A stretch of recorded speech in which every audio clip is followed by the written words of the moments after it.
How one Mason's mortar dust flag spotted an officer line. 0512 hours.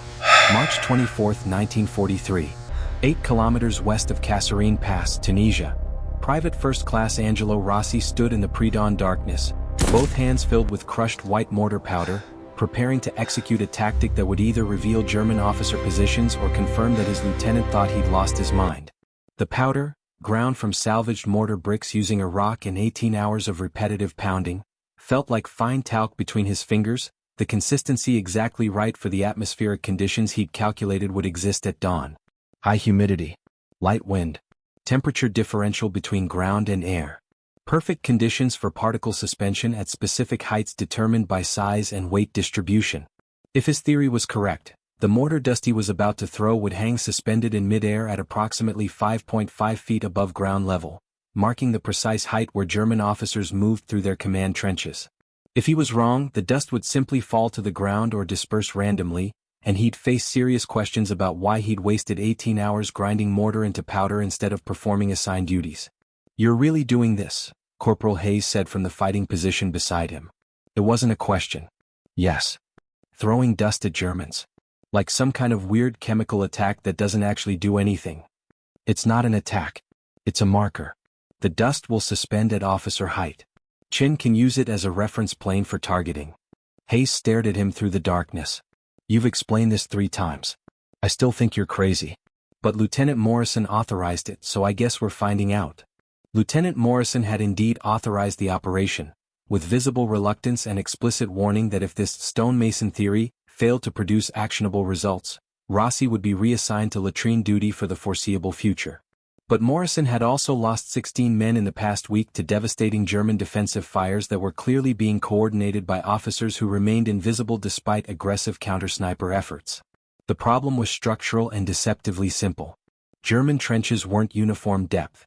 Standard infantry positions were dug to approximately 5 feet, sufficient for enlisted soldiers to stand upright with heads below parapet level, providing protection while allowing rapid movement.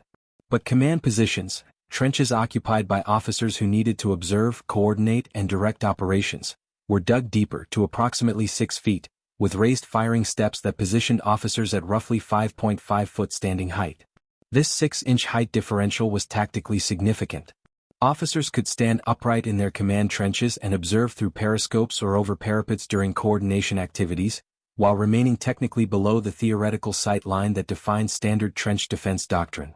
From Allied positions 400 yards distant, this height difference was invisible. Trench systems appeared uniform. Officers and enlisted personnel were indistinguishable. Targeting was impossible. Which meant German officers could coordinate defensive fires, direct machine gun teams, observe Allied movements, and manage tactical responses without significant personal risk. The result: effective German defense that inflicted disproportionate casualties on Allied attacks. Standard counter-sniper doctrine wasn't working. Snipers couldn't target what they couldn't identify. Observation couldn't distinguish command positions from infantry positions. Artillery couldn't engage specific trenches without wasting ammunition on area bombardment that rarely achieved meaningful results. Rossi had understood the problem from a tradesman's perspective before he understood it as a soldier. He'd been conscripted in 1942, pulled from his family's masonry business in South Philadelphia where 3 generations of Rossis had worked stone and brick and mortar. His father had taught him the trade the same way his grandfather had taught his father, through observation, repetition, and deep understanding of how materials behaved under different environmental conditions. One thing his father had emphasized repeatedly: mortar dust behaves differently depending on atmospheric humidity and particle size. In dry conditions, dust falls rapidly, particles too heavy, air too thin to provide sufficient resistance. In wet conditions, dust becomes damp and clumps, losing its dispersal characteristics. But in high humidity conditions with specific particle size distribution, dust could suspend in air at consistent heights for minutes at a time, creating visible layers that revealed air current patterns and atmospheric stratification. Rossi had seen it 1,000 times during demolition work, swinging a sledgehammer into old mortar joints, watching the resulting dust cloud hang in workshop air at specific heights, different layers for different particle sizes, the phenomenon so common he'd stopped consciously noticing it until military necessity forced him to reconsider civilian knowledge. 3 days ago, German artillery had struck Allied positions at 0530 hours. One round had impacted an abandoned stone building 200 yards from Rossi's foxhole, pulverizing mortar and creating a massive dust cloud. In the dawn humidity, the dust hadn't dispersed normally, it had stratified into visible layers at different heights, the finest particles suspended highest, coarser particles at lower elevations, creating a three-dimensional visualization of atmospheric structure. Rossi had watched that dust hang suspended for 6 minutes before finally dispersing. And he'd realized that if he could control the particle size and timing of dust dispersal, he could create an artificial reference plane at any height he wanted, including the height where German officers stood in their command trenches. He'd approached Lieutenant Morrison that afternoon with the idea. "Sir, I can mark German officer positions using mortar dust suspension." Morrison had looked at him like he'd started speaking Italian. "Explain that in terms that make sense, Private." "The German trenches aren't uniform depth. Officers are in deeper positions, standing at approximately 5.5 feet. Standard positions are 5 feet. If I create a dust layer that suspends at 5.5 feet, officers moving in their trenches will disturb the dust. We'll see the disturbance. Snipers can target the disturbance location. Using dust as a targeting reference." "Yes, sir." "Specifically crushed mortar powder, dispersed at dawn when humidity is optimal for particle suspension." Morrison had been silent for a long moment, processing the concept. "This is masonry knowledge, not military doctrine." "Yes, sir." "But it addresses a military problem that doctrine isn't solving." "Have you tested this theory?" "Not in combat conditions, sir. But I've observed the phenomenon hundreds of times in civilian work. Mortar dust suspends at predictable heights in high humidity conditions. The physics are consistent." Morrison had consulted with Staff Sergeant William Chen, the company's designated marksman, former competitive shooter from California with 11 confirmed kills in Tunisia. Chen had listened to Rossi's explanation, asked technical questions about particle size and suspension duration, then rendered his assessment. "If the dust actually suspends at consistent height, and if it's visible enough to show disturbance when someone moves through it, I can use that as a reference plane. The problem has always been knowing where to look. Give me a 5.5-foot horizontal line across the German trenches, and I can target anything that disrupts it." Morrison had made the decision. "You have 24 hours to prepare your mortar dust, Private Rossi. We'll attempt the operation tomorrow at dawn. If it works, you've solved a significant tactical problem. If it doesn't work, you've wasted time and materials during combat operations. Clear?" "Clear, sir." Rossi had spent the next 18 hours grinding salvaged mortar into powder using rocks and improvised crushing tools. The particle size had to be precise. Too coarse and the dust would fall too quickly, too fine and it would disperse rather than suspend. He'd aimed for consistency matching the finest dust he'd worked with in civilian demolition. Particles between 10 and 50 microns, small enough to remain airborne in humid conditions but large enough to be visible and to create coherent clouds rather than individual particle dispersion. He'd ground 4 pounds of mortar into powder, sifted it through salvaged mesh to ensure particle size consistency, stored it in canvas bags that would be easy to throw. Now, at 0512 hours, with dawn approaching and humidity at 78% according to the weather observation team, conditions were optimal. Rossi positioned himself at the forward edge of Allied positions, 380 yards from the nearest German trenches. The distance was important, close enough for the powder to reach enemy positions when thrown with force, far enough to remain outside immediate small arms range. Staff Sergeant Chen was positioned 30 yards to Rossi's right. Springfield M1903A4 sniper rifle rested on sandbags, scope focused on the German trench line, waiting for targets that conventional observation couldn't provide. "Ready when you are, Rossi," Chen called quietly. Rossi checked the wind, light breeze from the southwest, approximately 3 miles per hour, insufficient to disperse the dust rapidly but enough to carry it toward German positions. He checked the time, 0514 hours. Dawn twilight was beginning, providing just enough light for visual observation without full daylight that would reduce dust visibility. Perfect conditions. He drew back his right arm and threw the first handful of mortar powder in a high arc toward the German trenches. The powder dispersed during flight, white particles catching the early light, spreading into a cloud approximately 15 feet across. The cloud descended toward the German positions, and for 2 seconds Rossi thought it would simply fall to the ground and prove his theory completely wrong. Then the cloud reached approximately 5.5 feet above ground level and stopped descending. The dust particles suspended, held aloft by the precise combination of humidity, particle size, and atmospheric density that Rossi had calculated. The cloud hung in mid-air, a horizontal layer of white particles that marked the 5.5-foot height plane with visible precision. "Holy shit," Haze whispered beside him. "It's actually floating." Rossi threw the second handful, then the third, spacing his throws to create overlapping dust clouds that merged into a continuous horizontal layer stretching 40 feet across the German trench line. He threw methodically, 10 handfuls over 3 minutes, building a dust layer that hovered like morning fog, marking the exact height where German officers would be standing in their command positions. Through his binoculars, Rossi could see the phenomenon clearly. A white horizontal line suspended in mid-air at chest height above the German trenches, particles drifting slowly but maintaining their elevation, atmospheric conditions perfect for sustained suspension. "Chin, are you seeing this?" Lieutenant Morrison's voice from the command position behind them. "Affirmative, sir." Chen's voice was calm, professional, focused. "I have a clear reference plane at approximately 5.5 feet above ground level across the target trench system. Waiting for disturbance indication." They didn't wait long. At 0519 hours, a section of the suspended dust layer suddenly swirled and dispersed, clear indication that something had moved through it at that precise height. The disturbance was obvious, visible even without optical magnification, a gap in the white layer where moments before there had been continuous coverage. "Movement, center sector," Chin reported. "Someone just walked through the dust at 5.5 feet. Standard trenches wouldn't allow that height. Has to be officer in command position." Chen's rifle fired. The suppressed crack of the .30-06 round breaking the morning silence. 400 yards distant, in the German trenches, someone fell. Rossi couldn't see the target directly, but he saw the secondary indicators.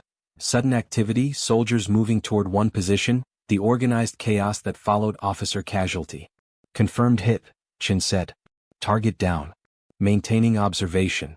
At 0522 hours, another dust disturbance. This time 30 feet left of the first position.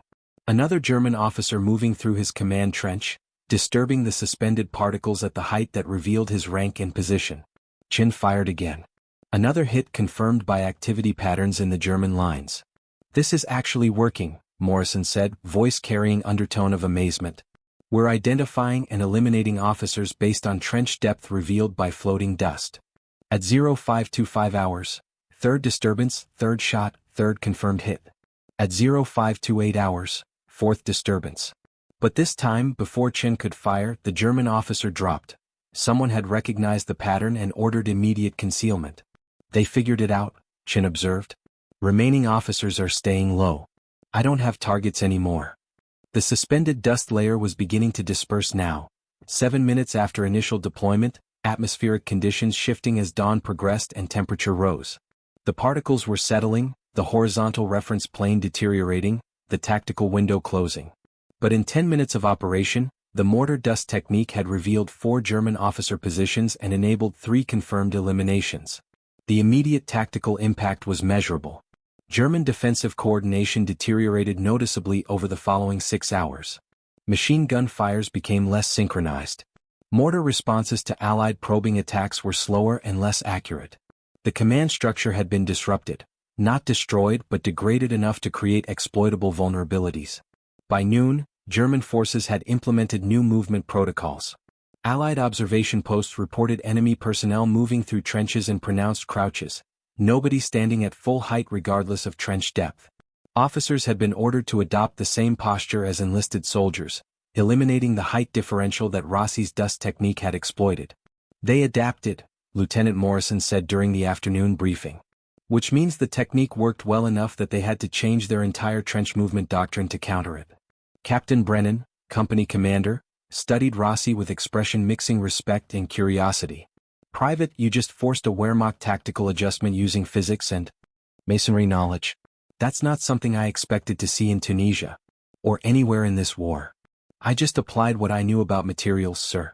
Dust behaves predictably under specific conditions. The Germans gave us those conditions by building trenches at different depths. Can this technique be employed again? Or have the Germans permanently adapted?" Rossi considered the question. "They've adapted to the height differential exploitation. But the underlying principle, using suspended particles to reveal atmospheric structure and movement patterns, that's still viable. Different applications would require different approaches. Elaborate. The mortar dust worked because it marked a specific height. But you could use similar techniques to mark other parameters. Thermal layers, for example. Particles that respond to heat differently could reveal positions of running engines or recently fired weapons. Or you could use particles that respond to air currents to map ventilation from underground positions. Brennan nodded slowly. Battalion intelligence is going to want to discuss this with you, Private, in detail. The concept of using civilian materials knowledge for tactical applications. That's a resource we're not systematically exploiting. The intelligence interview occurred that evening. Major Hastings, Battalion S2, conducted a 2-hour technical debriefing, documenting every aspect of Rossi's technique. Particle size calculations, atmospheric condition requirements, dispersal methods, observation protocols, timing constraints. This approach represents a category of tactical innovation we haven't formalized, Hastings said. Using materials science and environmental physics to create battlefield advantages. Most military innovation comes from weapons development or tactical doctrine evolution. You've introduced a third category, environmental manipulation for intelligence and targeting purposes. I just used what I knew about dust, sir. You used expertise that military training doesn't provide. That's significant. Hastings paused, making notes. I'm recommending that battalion conduct systematic survey of personnel with specialized civilian skills. Masonry, chemistry, meteorology, any technical knowledge that might have tactical applications we haven't considered. The recommendation was implemented within a week. Battalion conducted skills assessment survey identifying soldiers with civilian expertise in materials science, construction, agriculture, industrial chemistry, and related fields. A technical advisory group was formed, 15 soldiers with diverse backgrounds who were consulted when tactical problems arose that might benefit from non-standard approaches. Rossi's mortar dust technique was documented in after-action report dated March 28, 1943. Employment of suspended particle markers for height differential identification represents successful application of materials science knowledge to tactical reconnaissance problem. Technique enabled sniper elimination of 3 confirmed enemy officer targets within 10-minute operational window, resulting in measurable degradation of enemy command coordination. Limitations. Technique requires specific atmospheric conditions, high humidity, low wind, appropriate temperature gradient.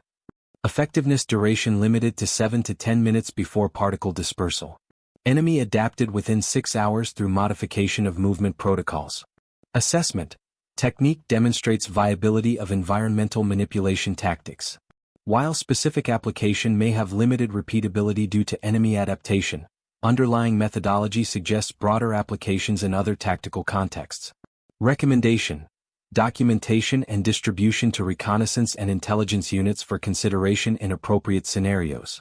Further exploration of civilian expertise applications in tactical problem solving.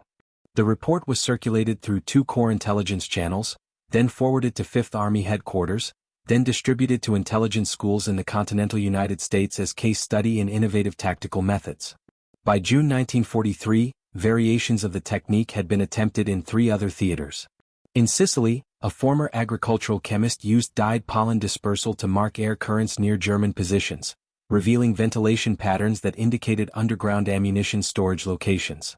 In Italy, a meteorologist used humidity-sensitive smoke to identify thermal layers above German artillery positions, providing precise height references for counter-battery fire. In the Pacific, an industrial chemist used mineral dust suspension to mark height planes above Japanese defensive positions, enabling similar targeting approaches in jungle terrain where visual observation was severely limited. Not all applications succeeded. The technique was highly dependent on environmental conditions and enemy defensive configurations. But the underlying principle was validated. Civilian expertise in materials science and environmental physics could create tactical advantages that conventional military methodology didn't anticipate. Official recognition for Rossi came through Bronze Star citation dated April 15, 1943. For meritorious achievement in connection with military operations against the enemy.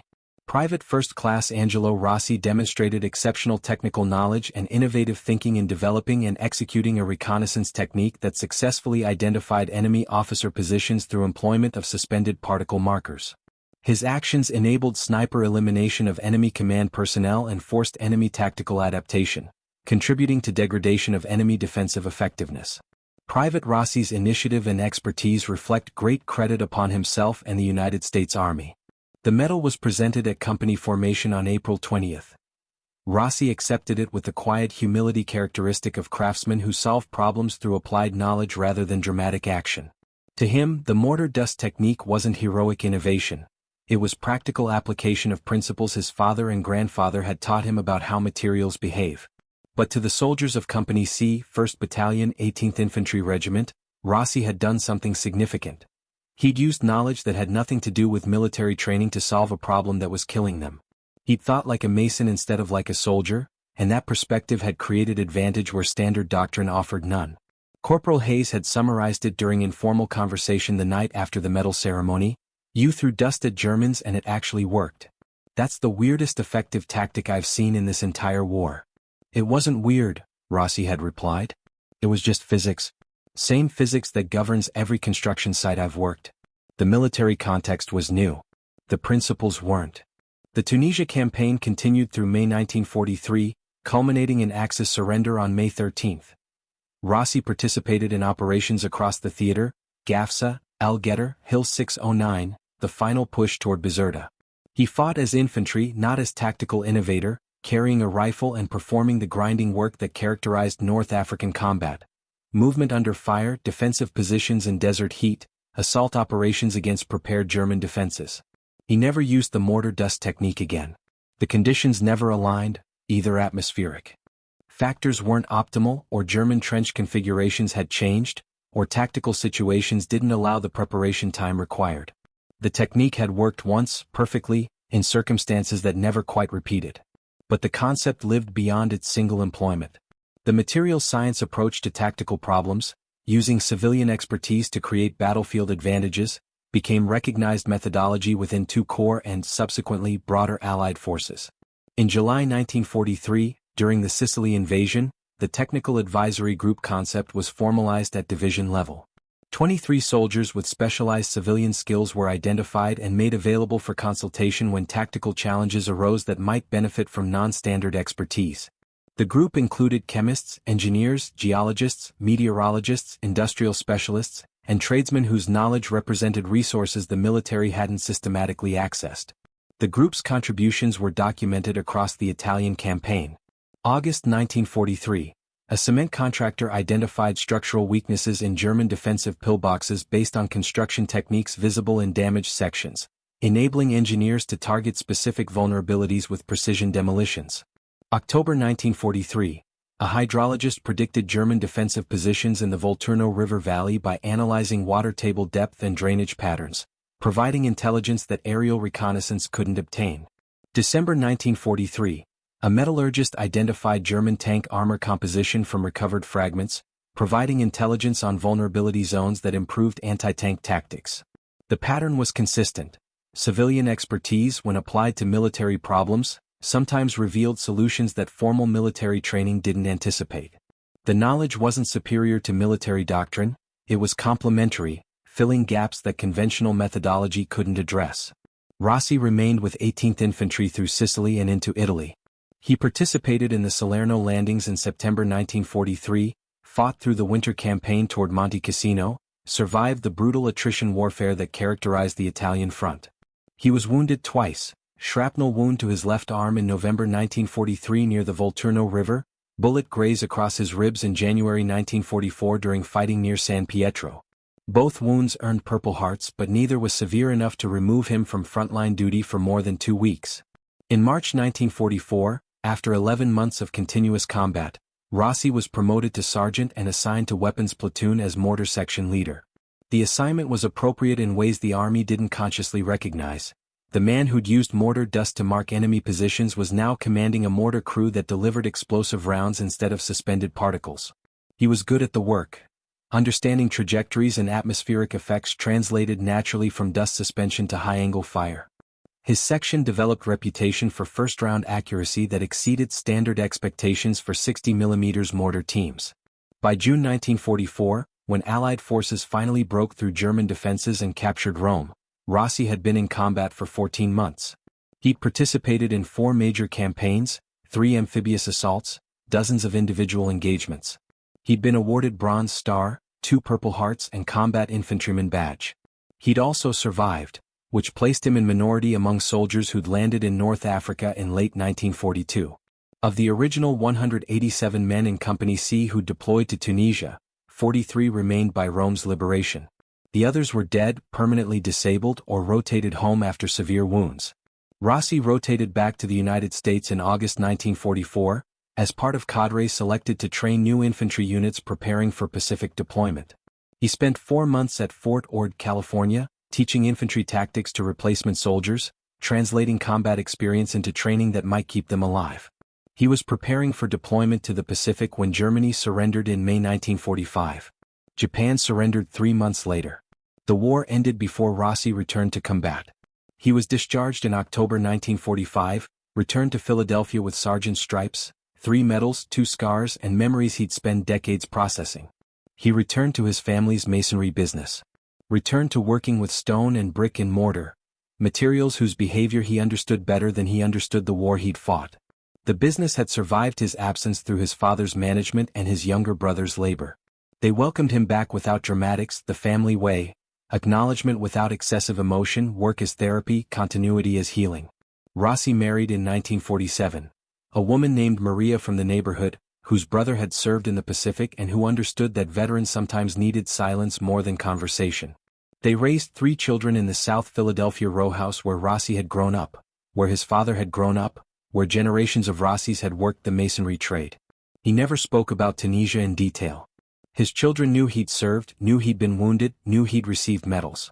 But the specifics, the mortar dust, the suspended particles, the dead German officers, those remained unspoken.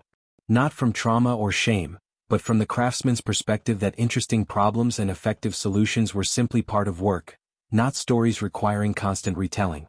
His bronze star was displayed in the living room for several years, then quietly moved to a drawer when space was needed for family photographs. The medal's location became forgotten, lost during a house renovation in 1969, discovered years later in a box of miscellaneous items, eventually donated to a veterans organization in the 1980s. The mortar dust technique appeared in military training materials sporadically over the following decades. The specific application, marking height differentials in enemy trench systems, had limited relevance after World War II. But the underlying concept, using suspended particles to visualize atmospheric structure and movement patterns, influenced development of modern battlefield obscurance, thermal imaging countermeasures, and environmental manipulation tactics.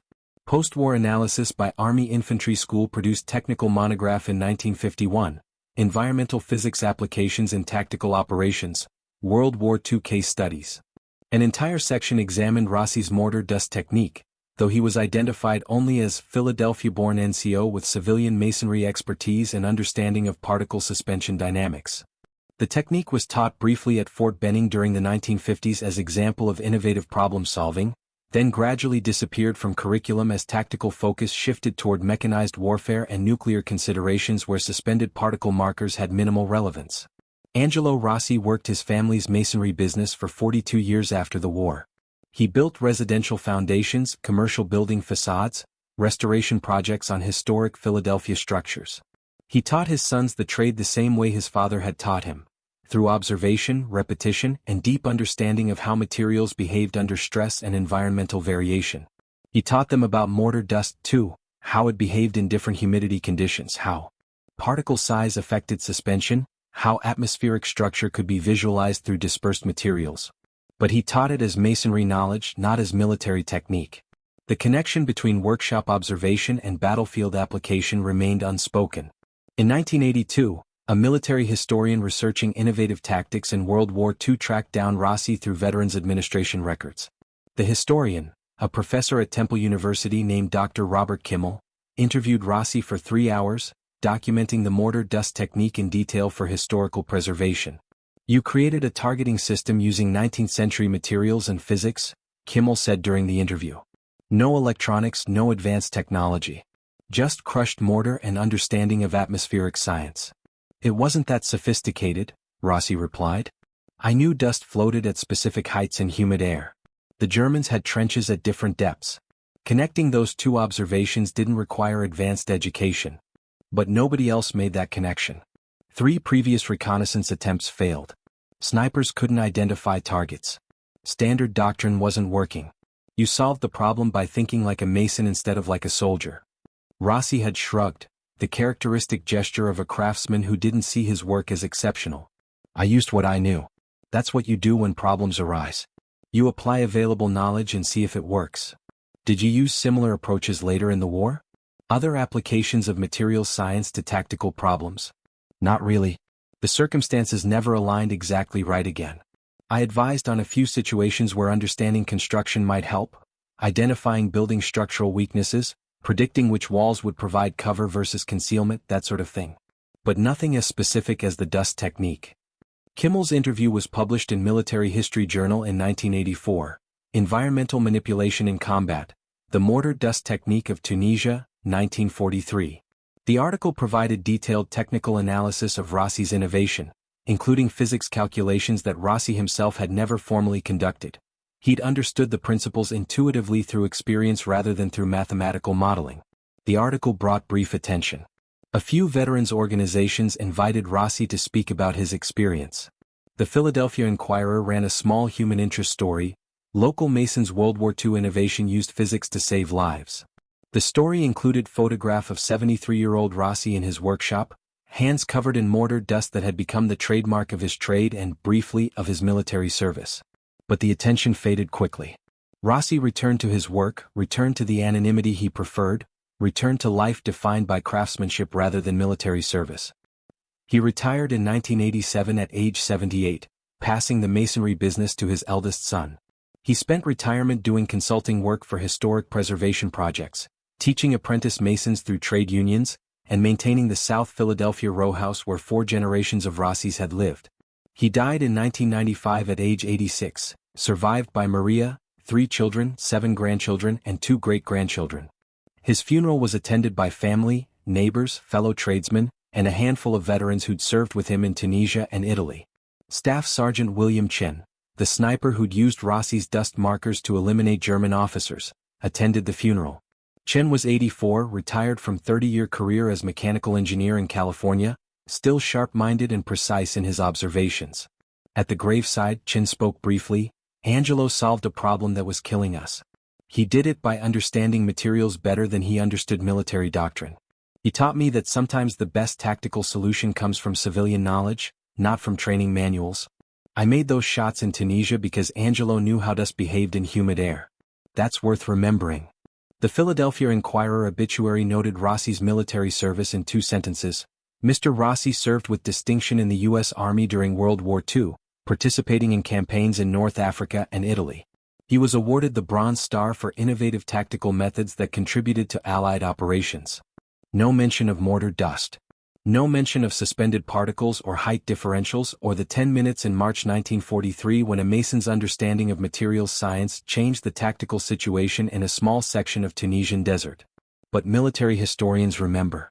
The technique appears in case studies of battlefield innovation, in analysis of how civilian expertise contributes to military effectiveness, in discussions of environmental manipulation tactics. Modern military training occasionally references the concept, usually in special operations courses where unconventional problem-solving is emphasized. The broader lesson endures. Expertise from civilian life, whether masonry, agriculture, chemistry, or any technical field, represents a strategic resource that formal military training cannot fully replicate. Soldiers bring knowledge from their pre-service lives, knowledge that sometimes reveals solutions to tactical problems that doctrine doesn't address. Angelo Rossi brought understanding of mortar dust behavior. That knowledge, applied at the right moment in the right conditions, enabled targeted elimination of enemy leadership and forced tactical adaptation that degraded enemy effectiveness. The innovation was simple. The impact was measurable. The recognition was minimal. That asymmetry characterizes much of warfare, significant contributions from unexpected sources, acknowledged briefly if at all, forgotten by official histories but remembered by those whose lives they affected. The soldiers who survived because German officers were eliminated in March 1943 near Kasserine Pass. They remembered. The reconnaissance teams who didn't die attempting impossible intelligence-gathering missions. They remembered.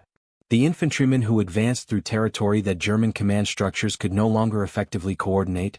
They remembered. They remembered that a Philadelphia stonemason had thrown handfuls of crushed mortar into humid dawn air and created targeting reference planes that conventional military methodology never imagined. They remembered that sometimes the best weapon isn't a gun or a bomb, but understanding how materials behave when atmospheric conditions align properly.